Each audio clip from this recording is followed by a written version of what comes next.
Hello and welcome to another episode of the Faith Over Comfort podcast. Thank you so much for joining us today.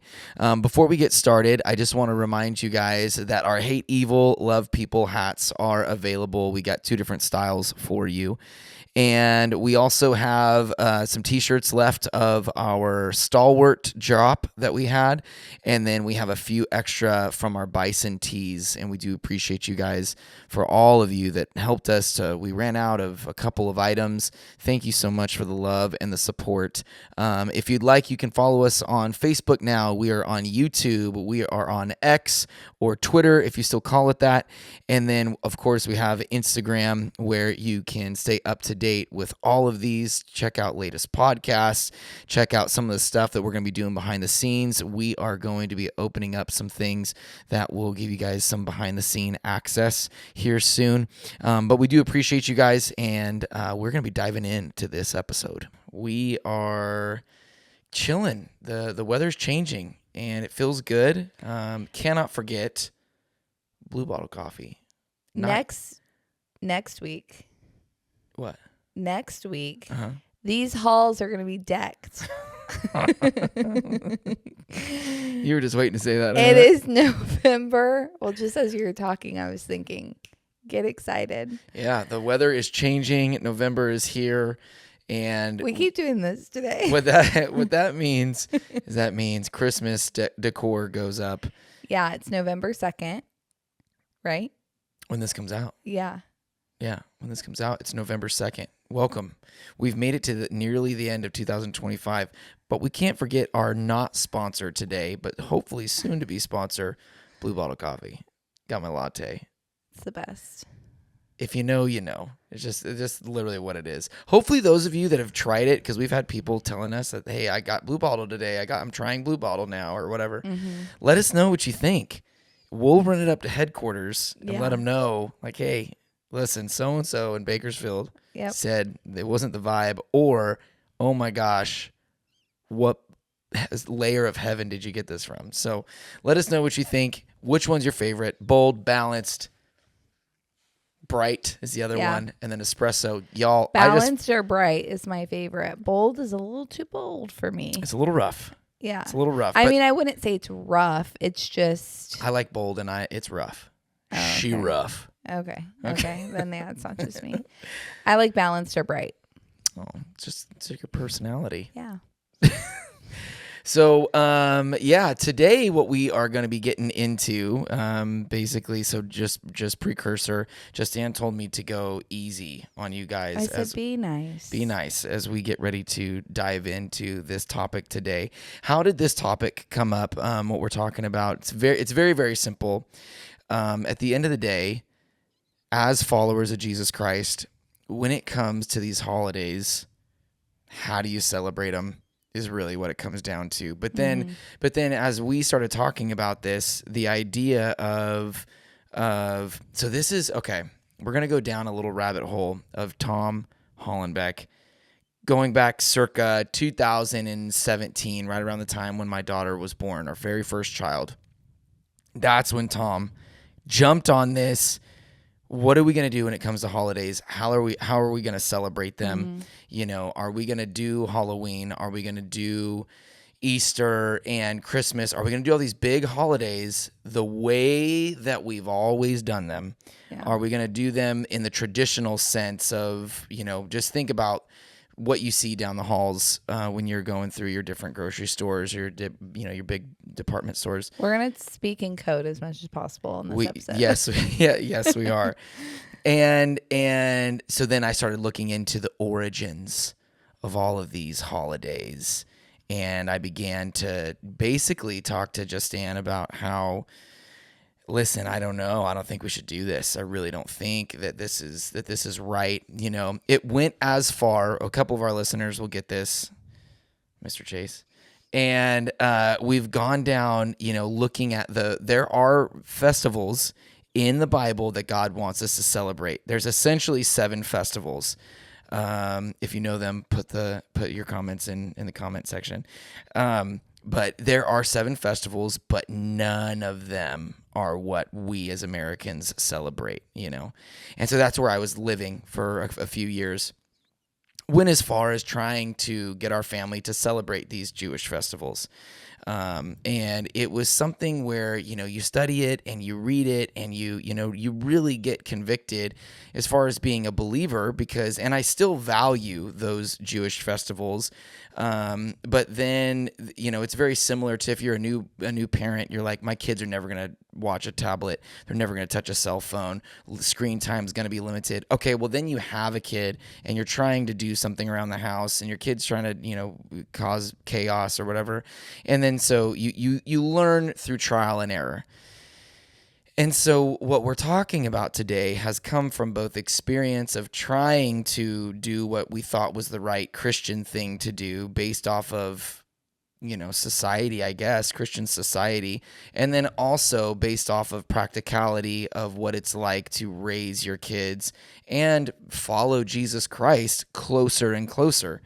And so with that, what would you like to say? Okay, couple things. Here we go. No, I was just going to say, as we get into this is not a blanket, like a blanket statement, I guess you could say, for everyone. Like, every family is going to have their own convictions. Every family is going to have their own way of doing things. We are just coming to you, just like, you know, faith over comfort, challenging you to view things from different standpoints. And when Tom did bring that up to me, this was years ago. I think it was right after, like, I don't know if I was pregnant or if we had already had Scarlett. I don't know either. But kind of like questioning, I was like, whoa. Yeah. Pump the brakes right now. And the thing is I come from a place like, I am not an analytical thinker. Like, I do not think in detail about things. And Tom is. Like, I'm somebody who just takes things for what it is. So, like, I can be reading my Bible, I read a verse, and it's just, that's what it says. And Tom will go down these rabbit holes of tearing apart. And this is good. I think that there's benefits to both of these ways of thinking and that's why we complement each other so well, because I will come to him and I'll say, I just don't think that this is that big of a deal. But then he'll challenge me to think more in depth about things. Like, you don't just do things because everybody does them. You don't just, you know, go along with what culture's doing just because that's what everybody does. So we complement each other in that way of like, I don't think this is as serious as you're taking it. Okay, well, maybe we do need to be a little bit more serious about this topic. So, we're basically kind of just talking about like how to approach holidays as someone who is a Christian who follows God. I think that honestly the biggest one is Halloween. Like, that's what people, you know, get caught up in. That, and I know that this podcast may potentially ruffle some feathers. We're not trying to do that in any way. We're just kind of having a discussion. So yeah, and there's a lot of research and stuff out there too, you know, in regards to the origins of Halloween, the origins of Christmas, the origins of Easter, these bigger holidays. Obviously, like, I mean, I don't know if there's any Irish people here, but like, there's like, you know, St. Patrick's Day, you can look into stuff like that too. But in regards to how a believer in Jesus Christ, whether you're, you know, new to the faith and following Christ, or maybe you've been here following Jesus for many, many years, we just want to challenge this idea. Again, I grew up with a Catholic background, so just having this reverent side for following Jesus. I do think that you, listener, should wrestle with this a little bit. Ask those questions, you know, and wherever it is that Christ is leading you, cool. That's the most important thing that you would follow. But it is interesting. And it is, sorry, I kind of thought you were wrapping it up and then I jumped in. I know, but it's go okay. For it. I love you. Well, you should say your thing now, because I'm going to go into something. I was just going to say, like, going back to, like you said, wrestle with this.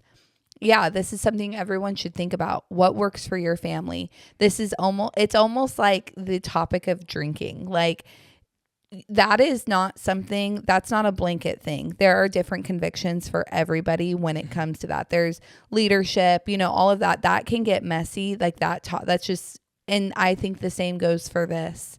This is just something like you just should wrestle with and figure out what sits right with you. Yeah. Because, okay, so a couple of resources that are out there. There's a younger gentleman out there that has a really good set of videos on YouTube that his name's Wes Huff. Wes Huff, yeah, is his name.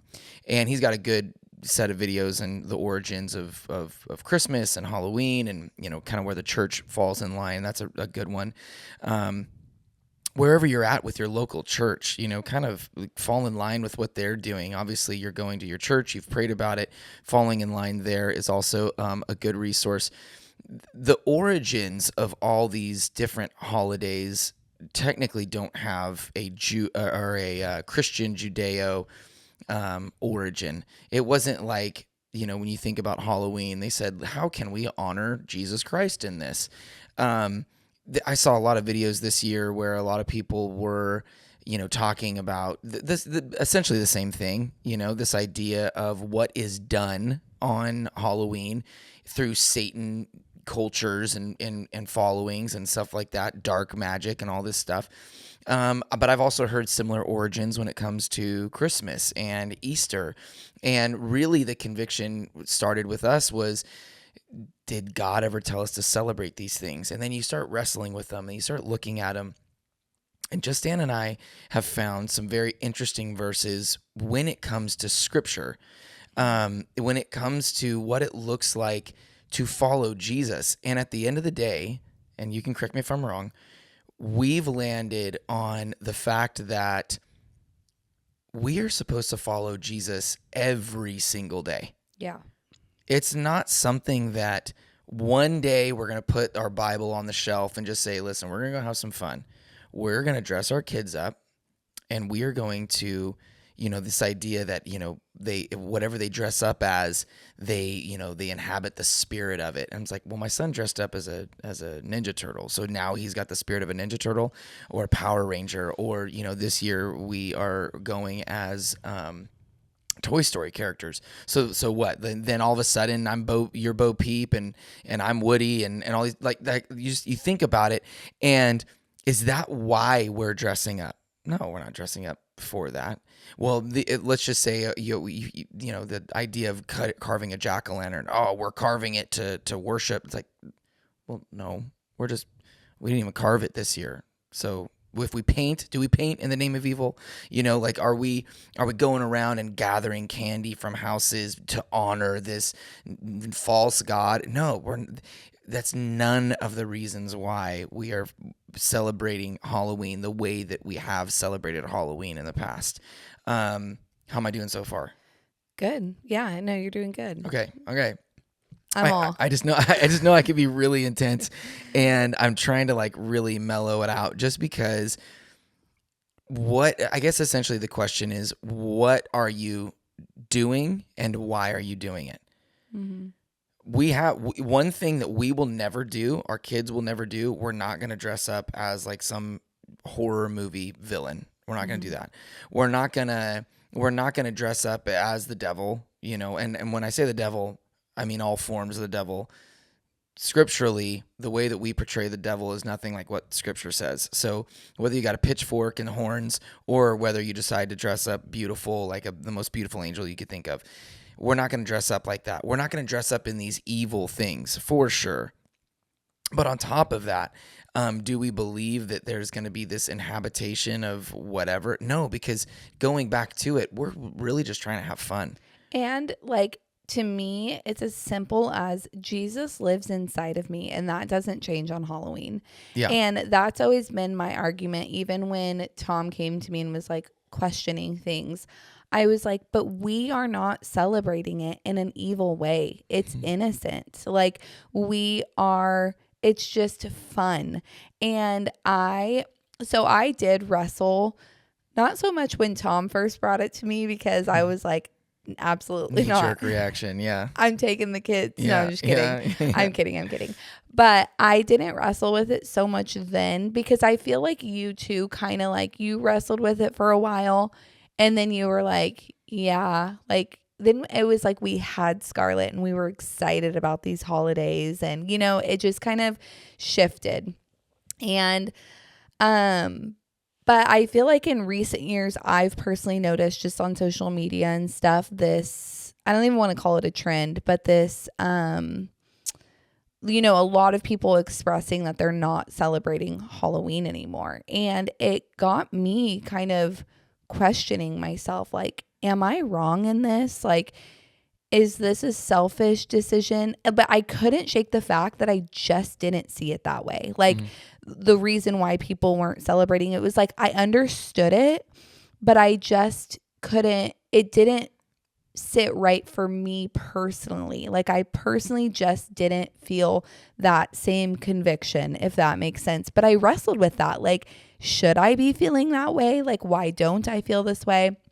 And recently our pastor, he talked about it like back in August. And then he brought it up again this week. And I was so grateful that this topic got brought up, because I felt like what I was like wrestling with inside, he put into words for me. Like, sometimes I've noticed I can have a hard time. Like, I have these certain feelings, but I don't always know how to articulate it into words. And I felt like he did that.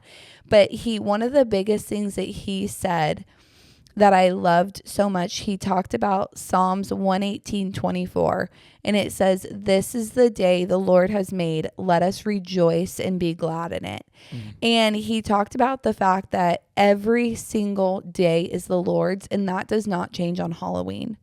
And how we as Christians, we have the ability, we have the power within us to be Jesus on this quote unquote evil day. But it's not. This day is Jesus's day. Like, every single day is.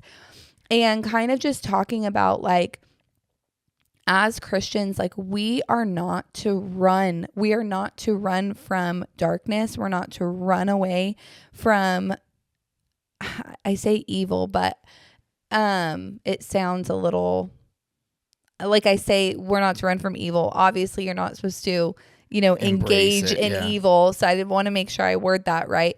But we are to be the light in the darkness. When people come to your door, and like, you are in that moment able to be Jesus. I got hit with this thought as we were brainstorming this topic, and something I often pray over our home is I always pray that people would feel peace here, that people would feel at home here when they walk through our doors. And we have these boys, these young boys that kind of run around in our neighborhood. And I think this was like over summer, they started playing. We have a swing in the front yard, and they started just playing on our swing.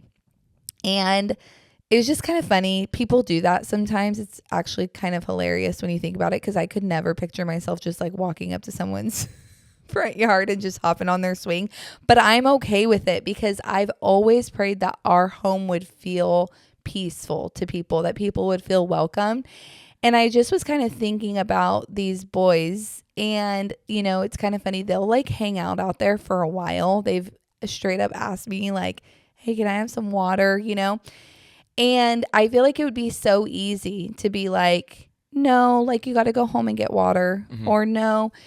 And it's like that. Even if it's our front yard, these boys have never been inside of our house, but even if they feel the presence of Jesus in our front yard, I am okay with that. I am okay with them hanging out there. They are not causing any problems. They're not being reckless. And I just kind of started thinking about that, how like, not even through words or actions, but just knowing that the presence of Jesus is within our home, people can feel that. And I know in my heart, I know deep down in my heart that they don't come from a good home. I can just sense it. I feel it. And if them swinging on our swing gives them peace, gives them fun, gives them joy, then so be it. You know, if they're given water here because they can't go back home and get it, so be it. And I think about that in the same sense of like, we have these cute little ghosts that are up on our front porch. If you follow me on Instagram, one of them gets kind of crazy on the weekends. No, I'm kidding. But we have these ghosts, and I've thought about it like, they're super cute. They're fun. They're lighthearted. They're not scary. They light up and twinkle. And if people are walking by and that brings them joy, you know what I mean? If that brings like warmth to their heart because of the season, our pumpkins, I do a ton of pumpkins on our front porch. If they see that and it brings them joy, I can't help but feel like that is, you know, like being a light to the world. I love passing out candy. We haven't been able to do it in the like last couple of years, but it is so fun for me for these kids to walk up to the door and you're just like, happy Halloween. And you're passing out candy and they light up and they're excited and you're complimenting their outfits. Cause to a kid, that is like the Super Bowl for them, Halloween night, you know? Yeah. And so I just feel like we have ways to be Jesus to these people, to insert ourselves into the quote unquote darkness and be the light. And I also think, I mean, cause that's a really good way of looking at it too. But I also think just, you know, because we talked about this, I can't remember when, but one of your gifts is hospitality. And it's so funny because when Allie was on, you were like, you guys think so much into worship. And I'm sitting here listening to you going like, you think so much into this and it's all great. That's not where my mind goes, you know? And I do think that there is a way that you can take something like a holiday and you can use it like any other day, use it for God. Because you know, just on like to speak maybe to the rougher people that are out there, maybe just the men or maybe just, you know, somebody who's trying to take ground. I think about how maybe our Halloween experience, our holiday experience is not like everybody else's. Halloween specifically, because maybe some people, Halloween is all about like those scary movies. And so when they're like, hey, I'm not celebrating Halloween, I don't celebrate Halloween. Maybe that's another thing that they're thinking of too, where it's those slasher movies, those scary movies, those demonic movies, because there are some terrible movies that are being created that you do have to be on the lookout for, you know? So maybe that's you that's out there. Maybe that's when you think about I'm celebrating Halloween, that's what you're saying you're not doing. You know, which I totally get as well, you know, because in this conversation, we found that the people that are saying they're not celebrating, there's an ongoing joke about everybody who does CrossFit that like, you know, somebody does CrossFit because they tell you that they do CrossFit. And it's very similar. You know, the people that are not celebrating Halloween because they tell you that they're not celebrating Halloween. I feel like there's this need to talk about, like to tell everybody, which I get it. Like I've shared this, that like I'm a verbal processor. Like I like to share, like naturally I like to share. I tend to be an oversharer. Okay. Sometimes. Something I'm working on. Okay. Yeah, sometimes. But I do think that at times there's this like, it can come off to the people that may not understand it. It can come off in a way that's like, oh, you know what I mean? Like I hate to say it, but like it can come off condemning at times. Oh, and sure. I don't think that that's everybody's heart behind it. I think that people want to share what God may be doing in their life, but I think just being sensitive to that, because and remembering that there are people, whether it's that follow you on social media or people that you're in conversation with, that don't have a relationship with Jesus, that don't understand your thought process behind that. And so just being mindful of how you are expressing that, you know what I mean? He said something else that I thought was so good. Let me find it. If your reaction to culture is judgment, then you have lost sight of the mission. Now, okay, let me play devil's advocate though, okay? Because this is something too that, and for anybody who's just listening, Dan does not like this when I kind of challenge her on the spot. Mm-hmm. What do you mean judgment? Because, Scripture says we're supposed to stay unstained by the world. We're not supposed to look like the world, right? Mm-hmm. But what does that mean? Like, how do you interpret what he said when that quote that you just said right there? Because when you lose sight of the mission, like if you could you say that again? Something about being judgy. If your reaction to culture is judgment, then you've lost sight of the mission. Okay, so then what should our reaction be, right? Yeah, I took it as you are like judging someone else for celebrating. Yeah, because I mean, the writer of Romans, the book of Romans, like you're getting caught up. Sorry, I'm processing as we're talking this out, but like almost like you're so caught up in that you're losing sight of the mission. Mm-hmm.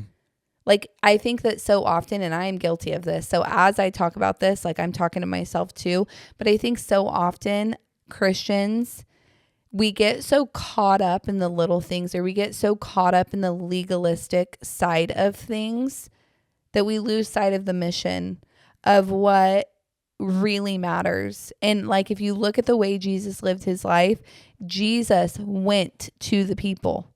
He didn't wait for people to come to him. Mm-hmm. He went to the people. He went to the tax collectors. He went to the sick. He went to the guy that was, possessed with all of those demons, that mm-hmm. story. Like he went to those people. Mm-hmm. And I think that's how I see it, is we get so caught up in the legalistic side at times that we forget the mission of what we are doing, loving on people on Halloween, inviting mm-hmm. people into your home so that they have a safe place to be, because maybe their home does celebrate. Who knows what their home looks like, but you bring, as your children grow up, you throw the Halloween party so that they have a safe place to be. For all their you friends. Have all the food, all the fun, all the candy, the Halloween movies, but keep it. Yeah, keep them safe. Keep it good. Keep it safe. Yeah. We're not trying to open up any doors in here. Well, because even too, like when I think about this, so one of the things Jesus said when he said he was starting his church, he said that the gates of hell will not be able to stand against it. Yes. The gates of anything are a defense mechanism. That's not a weapon. You don't use a gate as a weapon. It means that the church is going to be taking the kingdom of darkness. That the church is going to go and attack, mm-hmm. and we're going to be successful, so much so that the very defense of the enemy won't be able to stand against the church. Mm-hmm. So when you think about that, bring on Halloween. Yeah. And we could take it in such a way that, like you said, like with the having the parties, because when you really break it down, dude, it's just kids getting candy. That's all that it is. Being kids. Yes. And so like, yeah, okay, so what's a creative way that you can handle this? I mean, there's a lot of different ways, but like even, okay, now you have all these people coming to your door. You can do a very, very surface level and just go, hey, here's your candy. Just want to let you guys know God loves you. Okay, cool. Real easy. Happy Halloween.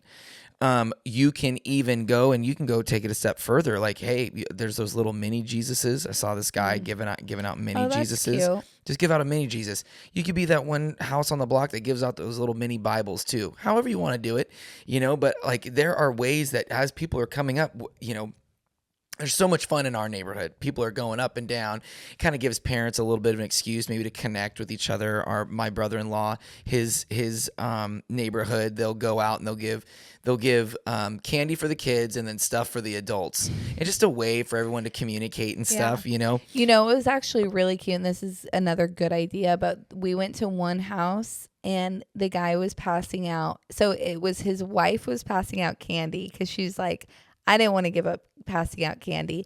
And he's like, I'm so sick of that junk. He was passing out popcorn. So Oh, right. and it was like packaged popcorn, and he said, "Go home, watch a movie, Yeah. pop this popcorn." And I Yeah. thought that is so cute. Like he's like, you know, he's kind of encouraging like a family moment, Yeah. Yeah. And it's just, there's so many different things that you can do. I just feel like the idea of just staying home, turning your lights off, and just saying, I'm not going to have anything to do with this, that is an approach. But what are you doing to advance the kingdom Yeah. on that? And so that's just my question. I'm not going to answer that for you, but that is something that I just kind of leave and just say, what are you accomplishing for God? Because again, going back to what you had said, like every day is the Lord's, Yeah. regardless of what the enemy is trying to do. And also remembering, like, I feel like, are you making this think about this too, and this is something to sit with, but are you making this decision out of fear? Because if it's being made out of fear, then you need to go back and have a little chat with the Lord, because we are not called to fear. And I think we have to remember, like, the power of Jesus lives inside of us. Yeah. The power of Jesus lives inside of us. If you are praying over your home, you have nothing to worry about. You have to, Tom and I were recently having this conversation. You have to invite evil into your home. You have to invite evil. Literally we were just watching, what's that movie? My mom's on a date with a vampire. Yeah. Wow. That one's nostalgic. Yeah, But it we is. were watching, and how he stands at the front door because he's a vampire. Mm-hmm. And they're like, "What are you doing?" Mm-hmm. And he has to be invited in. Mm-hmm. And we started talking about that, and how you have to invite evil into your life. And I think that Christians, like, to be honest, like, let's be real. The persecution that we deal with as Americans, Christianity, yes, it is hard. It is hard. It is hard to live biblically in our culture. Like, let's just, that's truth. There are challenges that you face there. But when you think worldwide, like, our persecution is not the same persecution that the world is dealing with.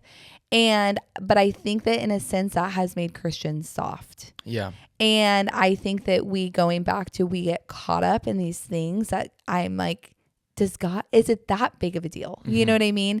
And I think that we have gotten soft, and we forget about this power that lives in us, and that we just don't have to fear things, and we can stand up against it, and we can fight against it, and we can speak truth, and we can celebrate Halloween without, and it can be innocent, and it can be a moment that you are able to speak life into other people and be Jesus, Yeah. I want to share a verse that comes from the New Testament, and it's something that I think could probably be used against us in this kind of conversation, but I also want to break down a word. So it says, "Love not the world, neither the things that are in the world. If any man loves the world, the love of the Father is not in him." And so I looked it up. What does it mean to love the world? What's that word world mean? So you look it up and you break it down. It means, this particular usage of the word can mean seduce you from God. So love not the things that seduce you from God. Okay.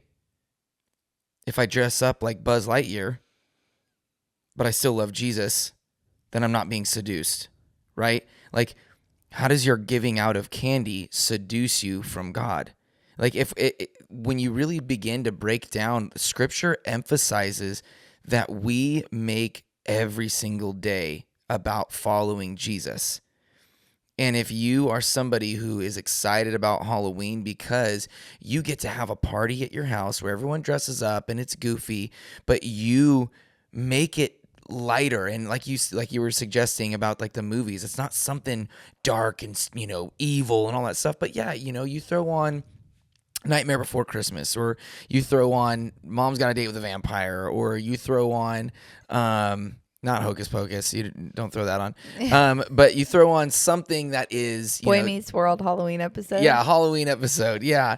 Just something that's just goofy and lighthearted. You know, if when you do these things and you make it about that, how is it that you are falling in line like with I'm being seduced from God? No, it's not. I mean, cuz then if you really want to break that down, you got to think about birthday parties. You got to think about any sort of celebration that you really, it just gets so much bigger if you're trying to find one thing. Like imagine that, like how you were saying about like the Christians being persecuted. We don't have it as bad as like places like China and Nigeria. We don't have it. We're not being killed for our faith. We are trying to be, the world is trying to seduce us from following God here for sure. But if you were to take something like a Halloween or a Christmas and center it around Jesus, center it around East, like Jesus around Easter, all these different things, you're winning. But also making sure you're doing it 362 days out of the year. And there are also ways to incorporate like Jesus into these holidays too. Like I went on a walk with our oldest daughter the other day, and we walked past a house that was very, very spooky. Like they had just had quite literally every inch of their lawn had something evil on it. And I don't even let the kids like to like walk by to like get spooked, but like I don't even let us stand there for that long because I'm like, this is weird, you know? This is overkill. And so we got into the conversation about like Halloween, and she said like one of her friends at school said that like Halloween is a day to celebrate evil and all of this, and like talking out those things with your kids. Like, yes, some people like on like so that they are aware as they grow up. Yes, some people do use this day for evil as they do every other day. And like in talking about that, but saying, but that's not what we do in our home. We do not engage with that. We don't, it is, and you know, and just having those conversations with your kids. But even for Christmas, like one of our traditions is we read every Christmas Eve or Christmas morning. We will read about the birth of Jesus. Yes. You know, Easter, we're reading about the resurrection, you know, week like leading up to it, stuff like that. Yeah. And so like you can incorporate these things with your kids. I know like I did this growing up, but there was a few years where we did like a birthday cake for Jesus. Like, you know, there are things that you can do to make sure like where you're doing all of the traditional things, but you're also bringing Jesus in. Like, I just personally believe, and people might disagree, but for us in our home, I believe that they can coexist. Jesus will always be the number one. We will always talk about Jesus around like every single day.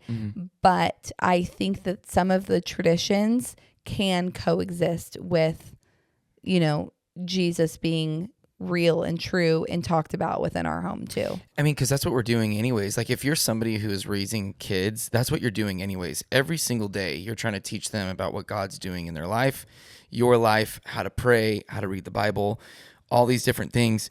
And it really comes like, why would the holidays be any different? Yeah. You know, Dad, you know, how does Santa Claus and Jesus, how do they come together? You better have an answer for that. Halloween, why do we, I mean, because really when you break that down, whenever you kind of walk, you're going door to door grabbing food from somebody that you don't know. And when you really start to break that down, you're like, this is a really weird thing. Like, why are we, I wouldn't do this normally.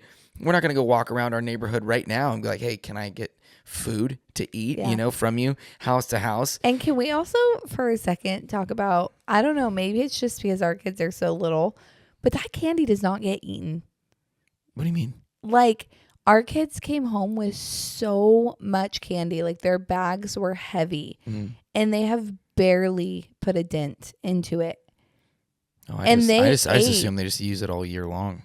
No, it Yeah, goes dude, they eat it. old. They eat it inside the. I told you they eat it inside the treehouse. Oh my gosh. Yeah, and I don't even know how. Yeah, it's okay. Wow. We take him to the dentist. Yeah.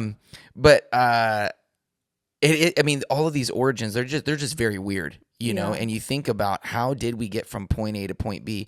Well, parents have an answer for it, because if you don't have an answer for that, that's going to get in your kid's mind, and they're going to start thinking, and they're going to start processing it, and they're going to start developing other ways. Well, how does this work?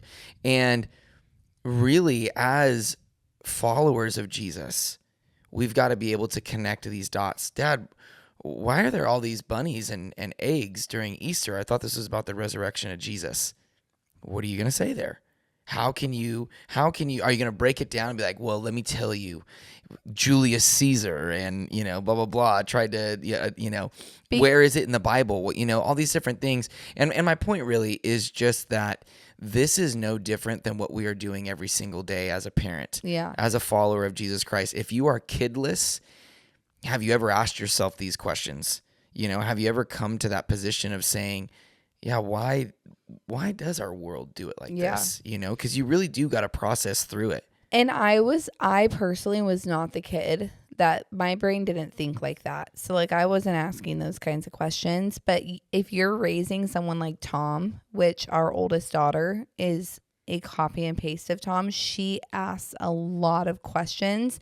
And like Tom said, like there have been so many moments that like I've been stumped, like because I don't think that way. So I'm like, but I will always I'm like, go ask your dad. But I will, which I do sometimes, but I also don't want to always just send her to dad. So I've even told her, what, like I'll say, what, baby, I don't know. That's a really good question. I'll find out. Or like I'll literally go and like Google it, because sometimes it's like something super simple, like why do we do this, and you're like, it's a great question, why do we say that thing, or why do we do that? And so I think like you could be raising somebody who's very analytical like Tom, and that is going to be a inner battle if they don't get answers to those types of questions. And then you might have someone like me who just like go with the flow. And I don't think our son is going to, I think he's going to be like me, where because he's like, we're similar, where we're just like, let's have some fun, and like we just take things for what it is.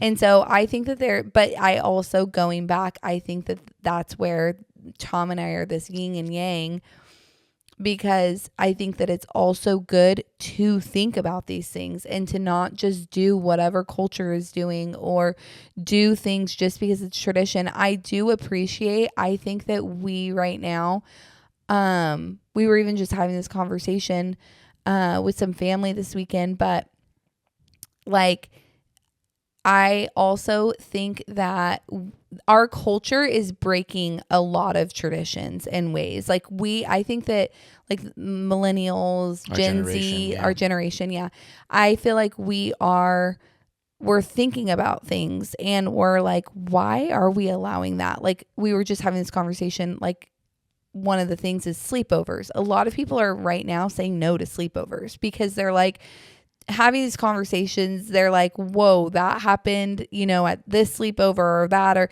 and like, I just think that's kind of a pretty common parent thing. Like in conversations that we've had with parents, a lot of people are like, yeah, we're going to hold off on that right now. And so I think that we are in a generation where we are breaking, you hear people talk about their weddings. They're not just falling in line with tradition anymore, And so I think that that is a really good thing, that like we are questioning things. We are kind of like looking into things, because I think that you have to find what fits for you and your family and just lean into that. Yeah. And we have a lot of people, because I know that we have done challenges in the past, and I know that we have a lot of people that have older kids that are maybe your Halloween and your holidays have been all out, crazy and filled with things, and now you're like, oh man, I've never really delved into why we do things the way that we do. Or maybe you guys are just carrying on traditions that you grew up with, which is kind of how we got started in this idea was, what are we going to do? What are our traditions going to be? Do we want to continue this? Because especially when you get married, you're bringing in two different traditions and more or less either adopting them or modifying them. And so for those of you listening, for those of you that are joining us, like the challenge, I'm going to give them a challenge. You give them a challenge. And and I think just at the end of the day, as far as for people who think like me, why do you celebrate the way that you celebrate? That's just the challenge. Maybe that could be what you want to jump on as well. Because why did you allow it like this? Or maybe if you're somebody who's like, I wasn't celebrating just because I've always been told that this was the devil's holiday and blah, blah, blah, blah, blah. Okay. If that's why, or is it something deeper? There could be so many different reasons why you celebrate or why you don't celebrate. And then I think secondly, why do you celebrate the way that you do? What is it? So just for you, just to kind of wrestle with it, take those things to God and I don't know, more or less, I guess, ask him, what's right for you and your family. Do you have a challenge? Yeah, mine's a little bit more specific. It just came to my mind because Tom put me on the spot. That's right, baby. If you have kids, I challenge you to be the home that not only your kids can escape to, but their friends can also escape to. Be the home that opens up, opens their door, arms open wide, welcoming them into your home. Be the fun home. I think I mentioned this on a prior podcast, but I saw this reel one time on Instagram, and it said, don't be the home that provides the alcohol, be the home that provides the food. And the whole caption was basically about how when you provide food to kids, there's something about it that's very warm and inviting. Mm-hmm. And I think we talked about this on the episode with Susie and Scott because they were so good about opening up their home. Yeah. And they still have adult children to this day come to their house and catch up with them, and they get to love on them. And so food has this ability. It's probably why I love it so much, but it's warm and it's welcoming, and like be the home that has the pizza on a Friday night. Be the home that brings home donuts on Saturday morning, like to your kids' friends, to your kids. Like just be the home that your kids want to be at, because then you're not going to have to worry about like, where the heck are my kids on Halloween night? Yeah. Right. You know what I mean? Like you're going to create like this environment where one, they want to be with you and they want to bring their friends over, or two, you're just going to open up this like communication with them. You're going to know their parents' friends. You're going to, create this community that you're going to be able to, I guess you could say, keep tabs on your kids. Yeah. You're going to be able to know about their life and what they're doing. Yeah. So that's good. That's good. Well, thank you guys so much for joining us today. We hope this helps. We hope this will bless you and your family and help you guys as you grow closer and closer to Jesus. And man, we're in the holiday season now, so good luck out there. Stay warm. Don't go crazy on your gifts or your holidays. Just remember, we're here with the family. If you're able, you get to spend time with them, which is a blessing. So we will see you guys next week. We love you. Merry Christmas. That was good.